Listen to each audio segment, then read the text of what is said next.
আসসালামু আলাইকুম ওয়া রাহমাতুল্লাহি ওয়া বারাকাতুহু।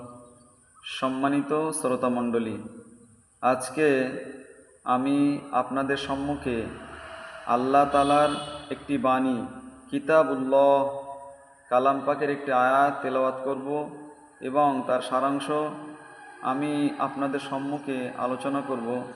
আপনারা মনোযোগ সহকারে শুনবেন। নাহমাদুহু ওয়া নুসাল্লি আলা রাসূলিহিল কারীম, আম্মা বা'দ, ফাআউযু বিল্লাহি মিনাশ শাইতানির রাজীম। বিসমিল্লাহির রহমানির রহিম।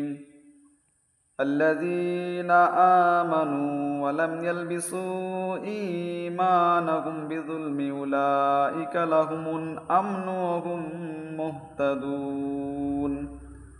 আল্লাহ তাআলা কালাম পাকের মধ্যে ইরশাদ করেছেন, যারা ঈমান এনেছে এবং তারা নিজেদের ঈমানের মধ্যে শিরিক মিশ্রিত করেনি, তাদের জন্যই নিরাপত্তা এবং তারাই হেদায়েতের উপর আছে।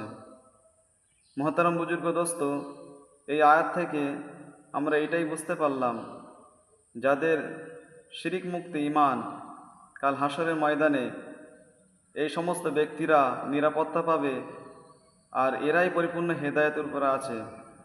তো মহতারাম বুজুর্গ দোস্ত, আল্লাহ তাআলা আমাদেরকে মাজার পূজা করা থেকে, পীর পূজা করা থেকে, মাজারে চাদর চড়ানো, ধূপবাতি দেওয়া, মোমবাতি দেওয়া, ফুল ছড়ানো এবং মাজারে মান্নত করা থেকে আল্লাহ তাআলা আমাদের সবাইকে যেন হেফাজত করেন। সকলে বলি আল্লাহুম্মা আমিন। ওমা আলাইনা ইল্লাল বালাগ।